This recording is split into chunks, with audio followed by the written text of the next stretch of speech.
Hello student, आज हम पढ़ेंगे केमिकल रिएक्शन एंड इक्वेशन। ये चैप्टर जो था कल स्टार्ट हुआ था और ये चैप्टर क्लास 10 का है, तो हम आज उसी चैप्टर को कंटिन्यू करेंगे और जानेंगे केमिकल इक्वेशन कब इम्बैलेंस होती है और कब बैलेंस, और किस तरह से इम्बैलेंस इक्वेशन को बैलेंस किया जा सकता है। तो आज का चैप्टर के बारे में क्या है, बैलेंस और इम्बैलेंस के बारे में पढ़ेंगे, किस तरह से इम्बैलेंस इक्वेशन को हम बैलेंस कर सकते हैं। उससे पहले एक छोटा सा रिवीजन ले लेते हैं कि केमिकल रिएक्शंस होती है, उसको हम केमिकल इक्वेशन की फॉर्म में लिखते हैं, सिर्फ इसलिए ताकि हम अपना टाइम को रिड्यूस कर सकें, टाइम कंजप्शन कम हो सके। तो पहले आपने पढ़ चुके हैं कि केमिकल इक्वेशन किस तरह से लिखते हैं। तो उसी इक्वेशन को इम्बैलेंस कब है और बैलेंस कब है, और बैलेंस करना इतना इंपॉर्टेंट क्यों होता है।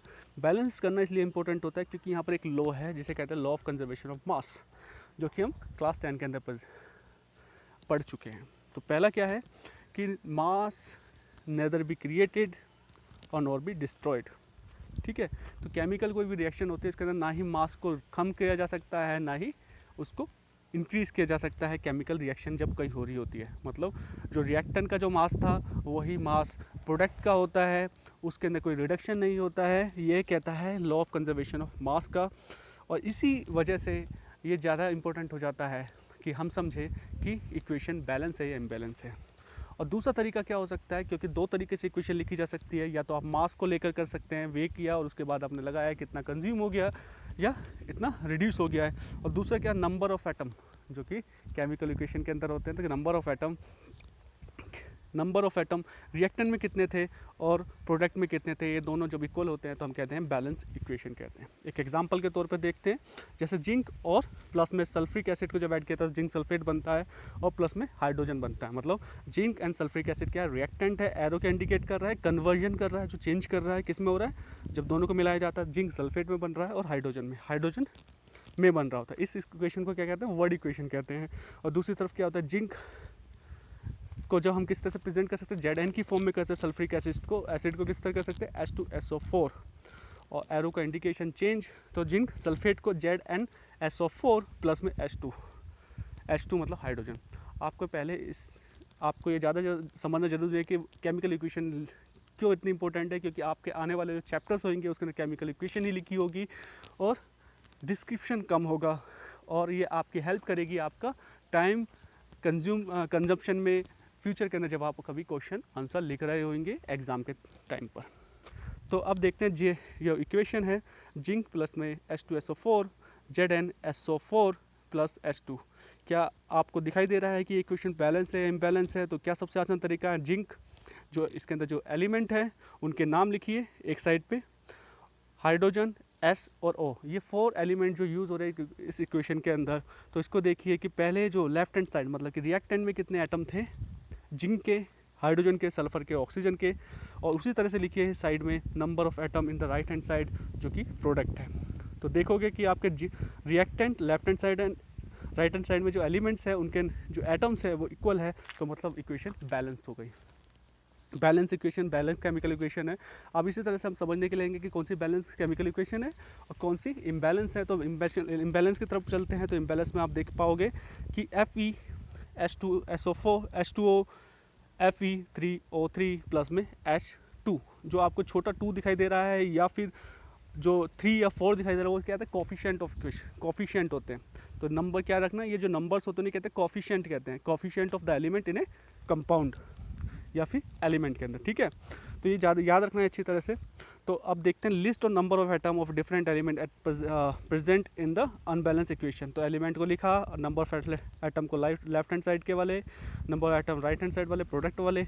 देखेंगे तो क्या पता है, आयरन जो है रिएक्टेंट के अंदर कम है लेकिन प्रोडक्ट में ज़्यादा, हाइड्रोजन जो है रिएक्टेंट में इक्वल है लेकिन ऑक्सीजन रिएक्टेंट में कम है और प्रोडक्ट में ज़्यादा। मतलब इक्वेशन जो है क्या कहती है, लॉ ऑफ कंजर्वेशन मास क्या कहता है, दोनों ही इक्वल होना चाहिए, और लेकिन इसके अंदर क्या इक्वल नहीं है। तो ये क्या है, इम्बैलेंस केमिकल इक्वेशन है।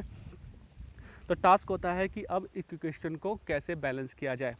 ये ज़्यादा इंपॉर्टेंट है क्योंकि आपको जो एग्ज़ाम होता है 10th क्लास के अंदर एक क्वेश्चन ज़रूर आता है जहाँ पर आपको इक्वेशन दी होती है और आपको उस इक्वेशन को बैलेंस करना होता है। ठीक है, आई थिंक 5 मार्क्स का ये क्वेश्चन होगा, 5 मार्क का क्वेश्चन आता है। तो ये ज़्यादा इंपॉर्टेंट हो जाता है कि आप ये सीखें कि केमिकल इक्वेशन को कैसे बैलेंस किया जाता है। फर्स्ट आपने ये किया कि कितने डिफरेंसेस हैं, और इसके अंदर क्या करना है, पहले आपको क्या करना पड़ेगा, आप बैलेंस करने की पहले ये फाइंड आउट करें कि कौन से एटम इम्बैलेंस्ड है। तो पहले आपने एटम को फाइंड किया, उसके बाद क्या होगा, दूसरा स्टेप क्या होता है, जो सबसे ज़्यादा डिफरेंस जिसके बीच में सबसे ज़्यादा होता है उस एटम को, या जिसके अंदर सबसे ज़्यादा एटम होते हैं उसको आपको लेना होता है और उसको बैलेंस करने की कोशिश की जाती है। जैसे कि ऑक्सीजन के कंडीशन में है, यहाँ पर सबसे ज़्यादा डिफरेंस जो किसके बीच में आ रहा है, सबसे ज़्यादा जो एटम जो इन्वॉल्व होते हैं वो किसके अंदर है, ऑक्सीजन के अंदर। तो सबसे पहले हम ऑक्सीजन का लेंगे और बैलेंस करने की कोशिश करेंगे।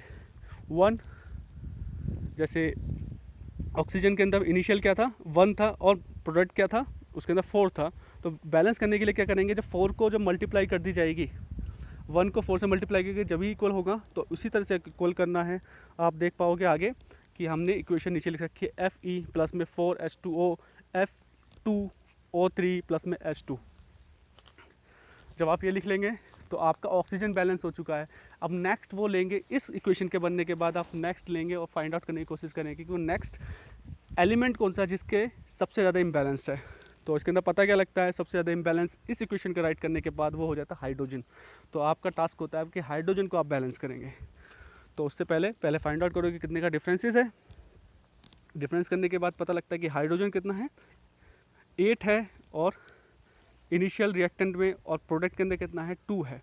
तो बैलेंस करने पे क्या होगा, जो बड़ा है उसको चेंज नहीं करना है, जो छोटा होता है उसको चेंज करना है, तो 4 से मल्टीप्लाई कर दी जाएगी। आगे क्या होगा, आप देख रहे हैं इक्वेशन के अंदर H2O के आगे 4 आ चुका है। ठीक है, H2O के आगे 4 हो चुका है, मतलब हाइड्रोजन भी अब बैलेंस हो चुका है। नेक्स्ट आपको क्या करना है, आयरन का बैलेंस करना है। और आयरन के देखने के लिए आप देखो कि पहले जो आयरन के एलिमेंट है उसके अंदर एटम कितने थे, 1 थे, प्रोडक्ट में कितने हो गए, 3 हो गए हैं। ये जो लास्ट इक्वेशन जो बन के आई थी उससे फाइंड आउट करना है। तो 3 और 3, तो 3 से मल्टीप्लाई कर देंगे तो हम जो इक्वेशन मिलेगी वो पूरी तरह से बैलेंस्ड है। अब आपको देख पा रहे हैं कि ये सारी की सारी इक्वेशन बैलेंस्ड हो चुकी है। इसके साथ ही आपको समझना जरूरी है, जब इक्वेशन लिखी होती है तो उसके साथ एक कुछ जो उसके किस फॉर्म के अंदर वो आपके एलिमेंट है उसको लिखना भी ज़रूरी होता है। तो 4 तरीके जो यूजली होते हैं वो क्या है, 4 फॉर्म होते हैं, gas, liquid, aqueous and solid. तो आयरन किस फॉर्म में मिलता है, आयरन है सॉलिड फॉर्म के अंदर, तो सॉलिड लिखेंगे। हाइड्रोजन H2O जो गैस फॉर्म के अंदर लिखा है, मतलब वेपर की फॉर्म में जो आपने लिखा हुआ है, मॉइस्चर है ये असल में। और आपका ferric Fe3O2 ferric oxide solid की फॉर्म में होता है जिसे रस्ट कहते हैं, और H2 जो गैस की फॉर्म में लिखा है G, तो GSGS फॉर्म के अंदर लिखा हुआ है। इस तरह से हम केमिकल इक्वेशन को बैलेंस कर लेते हैं, और ये बहुत इंपॉर्टेंट है, इसे आप करिए। नेक्स्ट टाइम हम मिलेंगे, कंटिन्यू करेंगे इसी चैप्टर को। तब तक के लिए बाय बाय, गुड बाय।